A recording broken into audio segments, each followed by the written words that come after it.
9, 8, 7, 6, 5, 4, 3, 2, 1. Discussing everything about the afterlife and spirit world. Coming to you all the way from Ireland, it's Sandie Byrne. This is Sandie, host of the Life AfterLife podcast. I want to invite you to become a patron of the podcast. For just €5 per month, you will get ad-free content, video episodes, exclusive events and discounts throughout the year as a thank you for your support. Check out the link to my Patreon page in the description box attached, or go to Patreon and search for Life After Life with Sandie Byrne. Hey guys, and welcome to another episode of Life After Life with me, Sandie Byrne. And today I have joining me all the way from Brazil. Okay, I hope the weather is warmer there than it is here. We're in the middle of a big storm here in Ireland. So I have Seph Dietlin joining me from Brazil. And I wanted to talk to him a lot about his holistic connection. But Seph, first of all, welcome to the podcast. We are so delighted that you give some of your time to us today. Oh, thank you. And we have to mention that I'm actually Irish too. So we've got to connect the whole thing around the world. But thank you for having me. And it's good to journey, at least virtually, to Ireland. I love being there too. And you have spent some time here before, and your grandmother was from County Antrim, is that right? That is correct, yes. And she was gifted as well. So that's kind of where I credit getting the gifts and talents that I have right now. It comes down through the family. And you also spent some time here in Ireland. And one thing I think that will interest people as well is that you worked in Hollywood as an actor, and you were part of how many shows did you tell me? 40 odd? Yes, so I am from Southern California, and at the moment I'm a bit of a digital nomad. But part of where I got guided after I started speaking with the angels is into the entertainment industry, and not necessarily to be in the entertainment industry, but to understand filmmaking, because I'm working on some films in the consciousness space. So I got to get to learn the craft of filmmaking as I was there, yes. Wow, that's amazing. But that's not why we're here, okay? So first of all, I want to ask you, because I know you are a human potential activator, and you work a lot with the angels and hypnotherapy and lots of different stuff. But would you mind talking to us about your background a little bit? How did you get into this whole area? Yes, well, first of all, I will say to anyone in the audience who thinks it can't happen to you, it can and it will. And especially for listening to the show, and we're on this journey, and we've definitely realized that consciousness is the most important aspect of life as far as what we need to dive into. But at the time that this happened to me, that couldn't have been further from my mind. I was a real estate agent in Southern California. I was doing quite well, and I was really in pursuit of success as it comes in the financial form. And I had a bit of a setback. I had a bit of a huge setback as a result of being in a one-sided relationship, and things weren't really going as they should. And I had a meltdown, a really big meltdown. And during this meltdown, I felt the need to call in my angels. Now, as I mentioned, my great-grand is from Ireland, and so my mother was really big into the angels and had told me that I have angels and things like that, and all of that came from her grandmother, my great-grand from County Antrim. And I always knew in my life from being told that I had angels, but I had never communicated with them. And I thought, if now was the time, then now was the time, right? Yeah. So I called on them, and I first sort of yelled at them a little bit. But it started off, though, that I actually asked God if I could leave, because sometimes we get into those difficult moments where we just want to turn it off and go back to that higher vibrating reality that we come from. And so I wanted to turn it off, and I said, hey, can I go to sleep and come back? You know, if you say that we can get whatever we want, that's what I want right now. And as soon as the request came out of my mind or out of my mouth, I realized, yeah, that's not going to happen, is it? That's not what I'm going to get granted here. And so then I said, well, that's fine. I want to be able to speak with my angels. I want to be able to guide them. And in that moment, what ended up happening is that I felt the presence of something around me. I felt something speak to me from within, and it said, Seph, things aren't just going to be okay. They're going to be better than okay. And I felt this amazing level of peace. And if that wasn't enough, my dog and cat, they jumped up on the bed, and they could see, because I could feel something touching me, and they could see, they were looking around as if they could see that was surrounding me, because I could feel the energy of a legion or many beings, I guess you could say, surrounding me. Now, for the point of technicality, I understand the angels to be a field of consciousness and not necessarily individuated beings. We can individuate them, or they can show up as individuated beings, but that doesn't mean that they're truly individuated beings. But I felt something surround me, an energy, and my animals were aware of it as well, which validated it for me, because otherwise I thought that possibly I was going crazy. And the next day I woke up after a nice peaceful night of sleep, and I felt very good, and I had reflected on what had happened the night before. And just as I was reflecting on the night before, I was trying to decide whether that was an authentic experience or not. And as I was considering that, I sort of heard something as if it whizzed by my ear. And then I heard something say, hello. And I was like, hello. And I just heard like basically what I would call a complete thought, where I just knew something. So it'd be like as if I say something to you, and then you hold the complete thought, but you heard my words, received them in your ear, and then you hold the complete thought. Well, those two steps were skipped, and I was just holding the complete thought, and the complete thought was, you may think that we came to you in response to your stress, but actually the stressful situation was sent to you so that you would call on us, because it's time for us to start working together.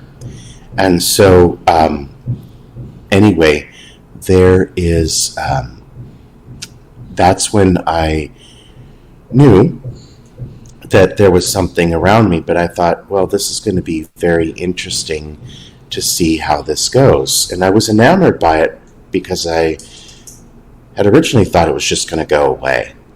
You know, I thought I was going to go back into everyday life, and that this was just going to go away, that this was something that came in, and I got to speak to them, hurrah. And then from here, they go back into the unknown world where they came from, and I go back in this world, you know, doing the best I can to live the life I want to live. So after that, they kept telling me things that would come true.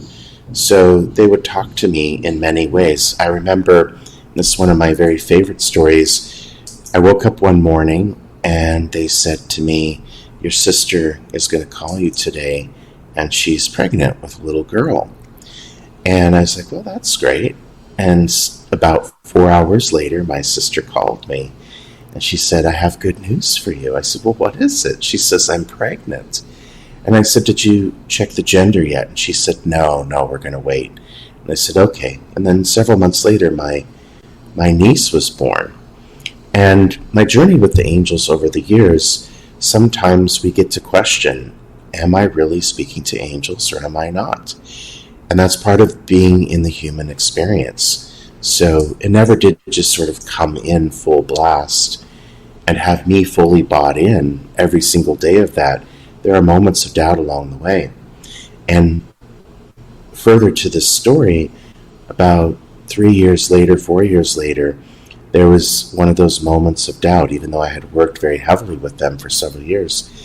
I was in a moment of doubt, and that same sister called me, and my niece wanted to talk to me. She was a little girl at the time, still connected to the other side, and she said, "Do you remember the time that the angels told you that I was coming?"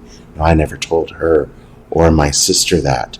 So it's very interesting how they work. So that's one of my favorite initial stories about how they proved to me that they were in fact angels. And they started sending the signs. I went into a bookstore, and for whatever reason I felt guided there. And I would start to go anywhere that I felt guided to go, anywhere that I felt inspired to go. And you could call it just an idea, but the idea felt exciting. And I knew that when that happened, that that's the way that they were guiding me to go somewhere. So I went into a bookstore, and I ended up finding the metaphysical book section, which was foreign to me at the time. And I ended up finding a book that talked about how our angels speak to us, how they leave feathers and coins and things like that. Well, then the feathers started showing up and all of this. Now, interestingly enough, sometime later, I would go to check my post office box in Laguna Beach, California. And while I was coming out of the post office, a feather just materialized in thin air, and then it started to just drift off to the left. And I thought, well, this is taking me somewhere. So even though I had gone there every day to check my mail for like 7 years, I realized that there was a metaphysical bookstore in between the post office and the building, and it was tucked right back there. It was called the Chakra Shack. And I went back there following the guide of this feather. And when I got back there, I looked in the window, and there were all of these profiles from these readers that did readings at this bookstore. And the one of them that caught my eye was someone who worked with the angels and had read or been trained by the author of the book that I had seen in the in the bookstore. At any rate, I knew that she had trained with this author or worked with this author. It happened to be Tuesday at 2:25. She worked Tuesdays from 2 to 6. So I walked in, and to tell you how long ago this was, I walked in and I asked if she was available for a reading. And the woman at the counter had pointed to the calendar, the handwritten calendar on the desk, and she said, "Oh, her 2:30 just canceled," where I could see a name that had been crossed off. So I said, "All right, here's my credit card. I'm going to go pay for parking. I'll be right back."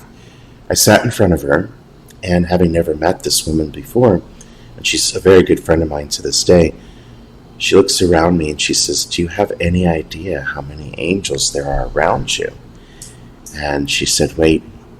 She said, "They're telling me that you are speaking with them, and you're just in the process of learning to trust whether that's them or not."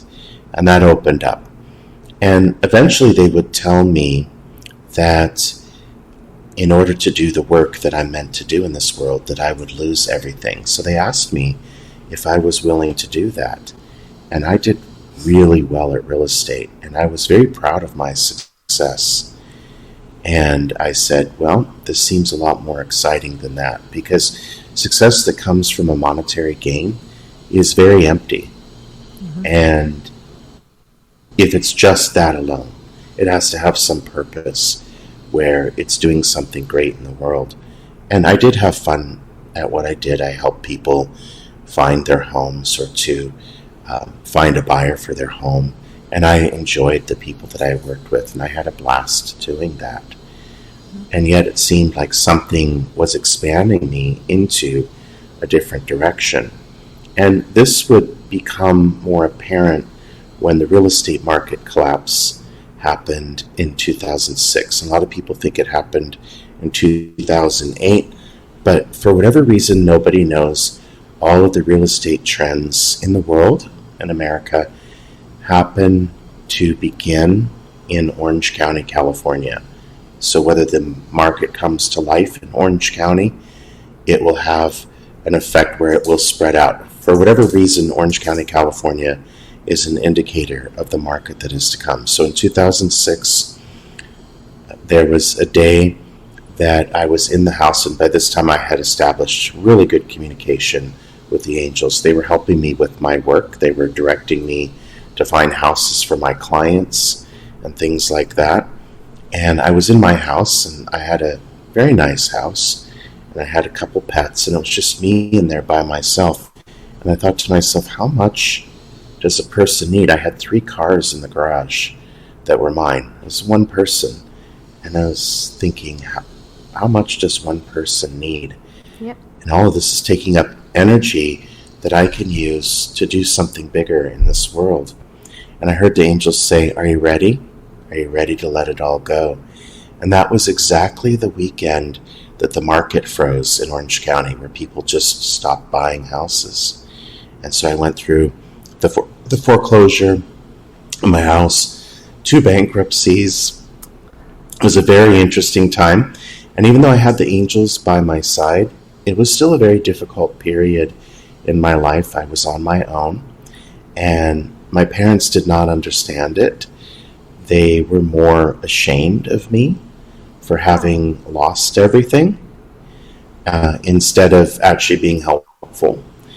And they have their own money stuff that they work on, but they were unkind about it too. So I was definitely left to be on my own, and with the guidance of the angels, there were a lot of miraculous things that just happened. And during that time, I was never without a space to live. I was never without cell phone coverage. I had things happen to me that were miraculous, where I would meet people and they'd say, the angels just told me to give this to you. It'd be $300. And it just so happened that I needed to, keep the cell phone on or keep the electricity on in the house until it got taken by foreclosure. So it was very miraculous. Even though the miracle didn't seem expansive, it was taking me through that period of time. Now, I also have to add that when they came to me, they started illuminating that part of my purpose had everything to do with the forthcoming transformation of the planet. That we would actually have what they called the return of heaven on earth, which is this transformational period of ascension that we know that's going towards the new earth. And in that sense, there was this idea that we're going toward this new world, this new earth, and that the old one would die away. I didn't know at the time that there is sort of an interconnectivity of all things in the world to form what the angels refer to as the false construct. And we all know what they are, so I'm not going to mention them, but that these constructs appear to serve humanity, but actually do the opposite. And they had mentioned that these false constructs would dissolve, and that we would begin to live the life that we were designed by our Creator to live. So all of this was learning about energy and getting up-leveled with frequency and understanding conscious creativity and learning how to connect with them and teaching other people how to connect with them as well. I mean, that's such a powerful story. I have so many questions. First of all, thank you for sharing. And I do want to point out that, because, we always say to people, don't we, reach out to your angels. And we're not going to promise that, everything is going to be as profound as the experience that you had. But it's important that people know that they are listening and that there's a reason why you go through everything. And, don't be afraid to reach out to them. I mean, that's a huge, important lesson that we're learning from you here today. The other thing that you just mentioned that I just want to ask you about the false constructs. So, okay, we're not going to go into them today, but if people want to learn more about them, can you recommend maybe some reading material? Or do you have anything on your website where you talk more about that? Well, what I would say about that, and it's just because who we truly are is this higher version of ourselves. And so what the angels always say is that the true show that's going on here, or the true event that's happening here, is the elevation of consciousness. The collapse of the government and the money system and the religions and all that other stuff, the medical systems and all of that, the Hollywood system, all of that, the collapse of all of that is the byproduct of the main show. And the main show is that humanity is remembering that it is a divine being in a body, and it's capable of living a far more expansive experience than being constricted by a piece of paper that we call money, that doesn't represent anything of value, that is just a control mechanism, and that restricts the world from accessing the abundance that it's capable of providing, the way that the Creator created this world and created us to create. And we're going to be creating on a whole different world. But what I am here to do is expand consciousness and be part of the main event. And so I'm also here to give peace to those who are looking at events that are going on around us and feeling fear that there isn't going to be a world to live in or a reality to exist in a not so distant future. And I'm here to tell you that's not the case. All that's happening is that everything that doesn't represent what humanity is meant to be is actually collapsing to make room for us to discover who we are and then do something with it. That is just such an excellent way to describe it. You know, you've made it so clear. Thank you so much. Even to me, you know, because it's not something that I have looked into in any great depth. I know I should, and I think Dolores Cannon was, you know, you probably were a great fan of Dolores, God rest her soul, before she left us. But can I come back a little bit as well? And I know there's other things that you do that I do want to talk about as well. But one thing that people are going to be so curious about is when you say, you know, I was guided by my angels, or I was told by my angels, or people were told by their angels, you know, to come and help me, or whatever it was. How does that come across to you? Do you hear angels? Do you see angels? It's signs? You know, can you explain to us a little bit of what it's like to get that communication? Absolutely. And first of all, I love that you mentioned Dolores Cannon, because I didn't discover her work until a couple of years ago. And there's a reason, because the work that I do is about connecting people with their angels and connecting people with the messages and the guidance from them, especially as we're stepping through a highly transformative period. And 2 years ago, I discovered Dolores Cannon, and I realized that the information that she was getting from her subject was exactly the same information that I was getting from the angels. And the only reason that I wasn't allowed to become exposed to Dolores's work until then is because I was only meant to know that whatever I was getting through the source from the angels directly was not influenced by something that I would have heard or read in her books. And after I became familiar with her work, she came and visited me in a dream and said, I'm watching over you because you're doing work that I am part of this team. And she has come to visit me several times since then, and I've had some very interesting experiences working with her in the other realms. But that is one of the ways that our angels can come to us. In hypnotherapy, I take people into a session where they can meet their angels and spirit guides. And they show up differently for all kinds of people. But then we have a very real experience with them. And just so you know, this isn't just people who are already woo-woo, as they say, and bought in. These are people who weren't expecting it. I have a young man that came to me for hypnosis, and he had some trauma as a child, and we were working with it. And we were in a scenario in hypnosis, guided meditation, and all of a sudden someone popped in and started speaking to him. And I asked, do you know who that is? He says, it's one of my angels. And he had a total shift in his healing, because in the hypnotic state, the angel came, touched him with her healing hands, and did a conducting of healing energy. So when we have these dreams, and many of us have them, where we're interacting with these beings, that is one way. Another way, yes, there is the angel numbers. So when you start to see the 333, the 444, the 44, there's synchronicity. There's things that just will slide into position. I can't tell you how many times it's almost like it seems that life has a script.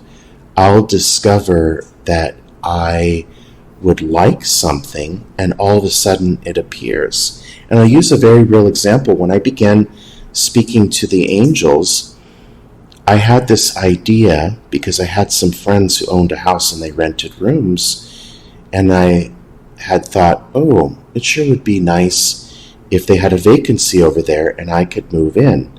So sometimes the angels speak to us in what we would call one of our ideas. I thought, wouldn't that be nice? And the next day I went over to a mutual friend of myself and these people, not knowing, of course, but I had gone over there because she invited me over for a barbecue. And I was sitting there and I said, all right, angels, I know I'm here for a reason. Let's go ahead and reveal it. And just as I said that, my friend says, hey, by the way, did you hear that someone moved out of so-and-so's house and they're looking for a roommate? And I was astonished. I was thinking, wow, I was just thinking about this the other day. And sometimes it will appear as if it's our own ideas.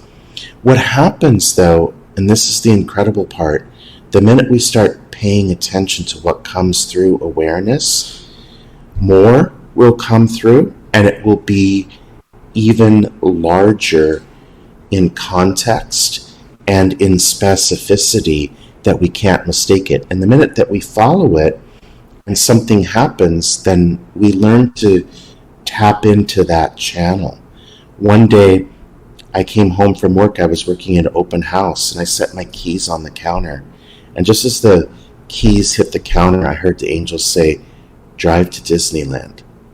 And I said to myself, okay, drive to Disneyland. I could do that. Seems reasonable. This was early on. So I just got in the car. Disneyland was about 20 minutes from my house in Southern California.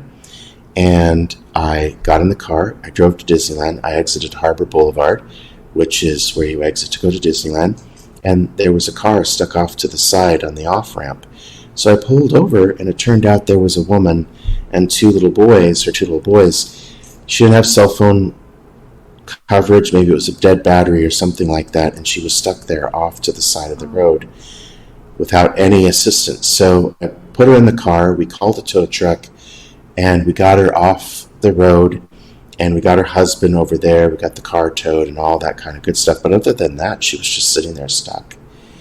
And I knew right away that that's why the angels had called me to be of service, because one of the things that happened when they first came to me, and I had realized that the connection was authentic, is I said to them, okay, you know what?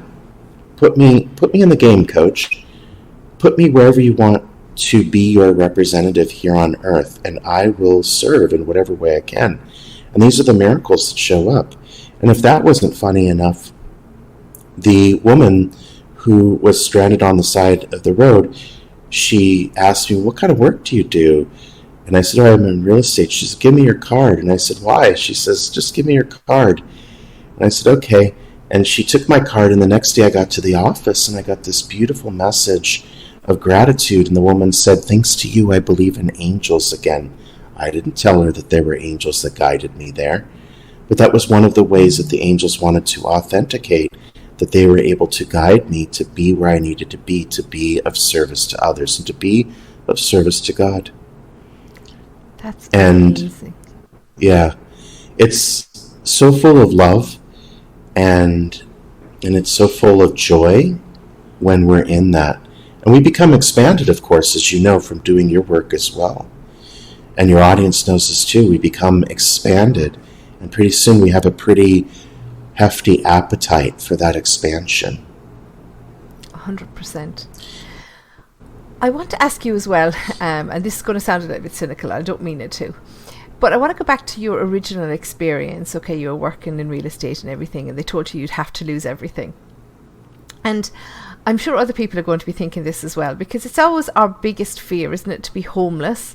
And you did lose your home, and you know, you lost everything, you went into bankruptcy. Like, the first thing that crossed my mind is, could they not have given you some, some time to maybe sell your house so that you wouldn't have to be homeless, or you wouldn't have to couch surf or something? Do you think that there was a bigger meaning in that? Was it something that you needed to experience in order to help others? Or, what's your take on that? Well, absolutely. And I did know the bigger reason why it went that way, as opposed to them guiding me to sell on when it was time, right? Yeah. And I knew that at the time that it was happening, that I was meant to learn something about the financial system. Because we as humanity don't live as a tribe where we care for each other. The system that we live in is divisive by nature, and it shouldn't be, because all it's meant to do is to facilitate the transfer of goods and services so that we can all live in the abundance that this planet can provide. And it's a block. And it was a wonderful way for me to have insight into that particular false construct in the world, was to actually have an experience where it appeared as if I was a victim of it. Yeah. And I say victim because when the real estate market froze, I did not expect to lose all my income in one day. Mm-hmm. And at the time, my mortgage was about $8,000 a month. And you have a certain amount of expenses that Sure. you get accustomed to paying, that you're willing to agree to go on the hook for, because you're accustomed to making a certain amount of money. And when it all vanishes by nothing that you did, mm-hmm. and suddenly you're punished for it, you get to have some very clear insight as to what the money system is and what it's not, because it isn't or wasn't designed by the Creator, and it isn't and wasn't what the Creator wants for humanity in the very near future. And to have the insight into that, I couldn't have the insight if I was buffered by it. Now, I was buffered by it because, yes, we sometimes are meant to face our biggest and deepest fears and watch while the angels provide anyway. In the minute that I was meant to give the house back, a friend of mine needed help in San Diego with a business. And the type of help that he needed, he had extra space for me to stay, and I needed to be there. And I moved my things into the garage, and I stayed there until I was guided to the next spot. But I also learned that things don't happen just to take things away, that there's a better coordination in life, because I wasn't meant to be there anymore. And once I discovered I was meant to move to Arizona next, to be near Sedona, once I knew that, then all of a sudden things started lining up. So it's not a matter of things coming in or going, and it's a way of understanding the flow of resources that I couldn't have understood otherwise without that experience. But they were there every step of the way. They guided me to live in present moment awareness, which is sometimes going to sleep at night saying, there's food in my fridge, $10 in my bank, and my cell phone is turned on, and tomorrow I have amazing plans to be of service to God and the angels. And I understand that, but it is a big leap of faith. Fair play to you for going with it. To give up everything. Like, even when I was guided to leave my old job and things, went wrong and whatever, I still had my husband there, to pay the bills, and he had an income. So if things didn't work out for me, I was kind of covered. So for you, this was a huge leap of faith, and I can't imagine what it was like, because it's terrifying. It's easy to look back now and say, okay, everything worked out, but at the time it must have been terrifying. So I want to ask you as well, because I love your story and I could talk to you all day. But I do want to ask you, how can you help people? If somebody wants to learn to communicate with their angels, if they want to just have a connection and ask you who are their angels, what are they doing? What services can you provide? How can you help people with that? Yes, thank you. So I do readings, of course, for people, and they are all centric on the angels. I bring the angels in and I relay messages from the angels for people. That is very fun. I love watching what comes through when I do readings. I also do hypnotherapy, so I help people connect with their angels, but there's a lot of other healing that we can do with that, but we bring the angels in to do it. And I also teach a course for communication with the angels and access to the Akashic records by utilizing the angels to be able to access our record or our book of life. And I launch these courses periodically, and if anyone's interested, of course, they can go on the wait list so that when I offer it, they'll be the first to know. But I do teach a course. The course is super fun to teach. I love teaching this course. And of course, the angels gave me the outline or the framework. And then when I went to give the course is actually channeled as well. And wow. It is a funny story. I was guided to create this angel communication course to help people to communicate with their angels. And I said, all right. So I put it together and people came. Because anytime you do stuff with the angels, people just come. The right people just come to it. And it's a 4-week course, and they showed me how to break it down. And I actually even learned things as I was breaking it down. And one of the things that I learned is how important the frequency of love is to communicating with the quantum field of intelligence, which is our angels and God. And love is our connectivity. Love is our vehicle of connectivity. So in the first week, we talk about love and its importance of tuning in the channel, of being able to communicate with our angels.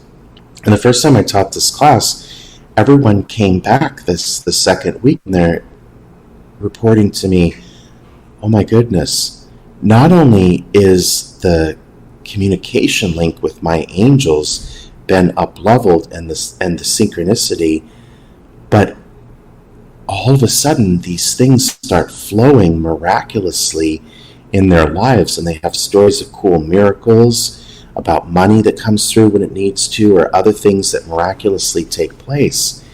And it always happens between the first and second week, right off the bat, when they get introduced to the angels. And so later I had a conversation with the angels, and I said, all right, angels, what gives?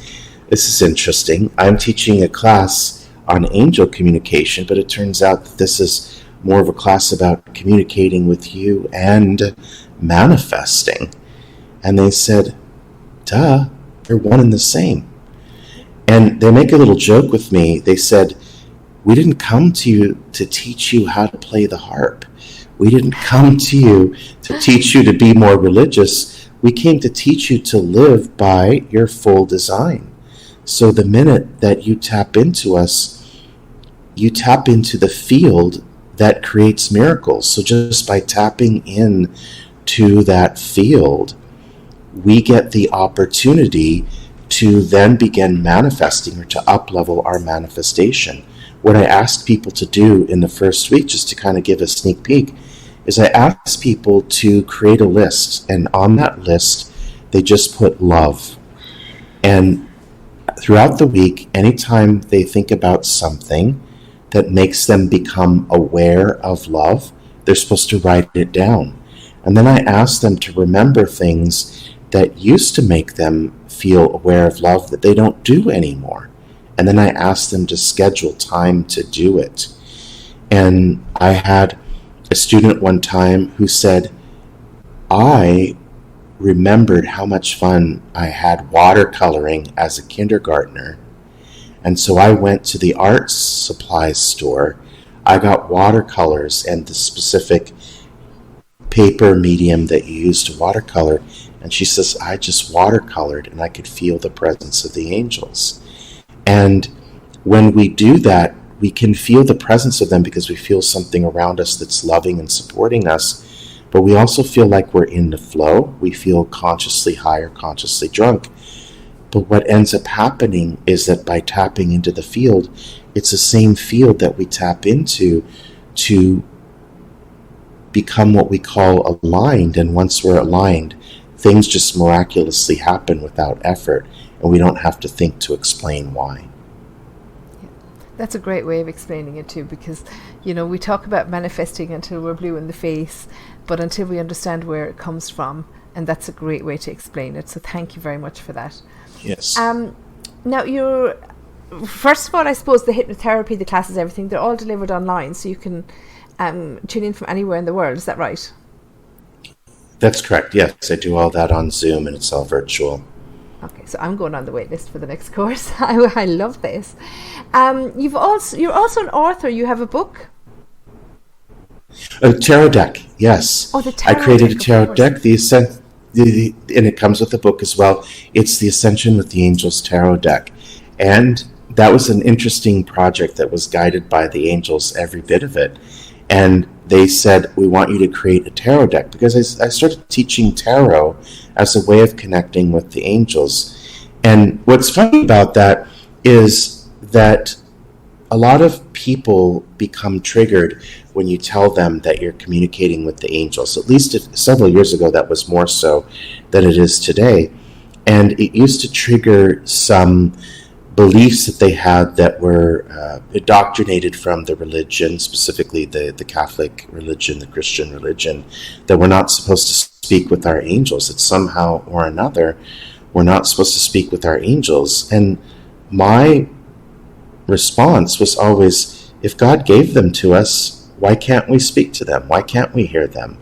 And if someone hears from them, who are you to say that that's wrong? If God allows this to happen, and it is God-given, it is God-blessed that we do have this, that the one creator that created us, that set us a sail in this reality, the one way that we are connected to him or it or her or all of the above is through those angels. And that was a connection. We aren't supposed to deny ourselves. And in fact, I question the motive of any construct that would want to cut us off from that God-given source, right? And so one of the things that I learned as well was tarot, and I learned how to communicate with the angels using tarot. And they asked me to create a tarot deck, and I'm like, huh, a tarot deck? And they said, oh yeah, well, as a result of the tarot deck, we'll be able to be in or infused in this deck, and when people use it, they'll have an opportunity to connect with us. And even the designer of the deck I found via their guidance, and everything was via their guidance, just channeled messages inside the book that you can use it as a daily oracle, and all of that was set up by them.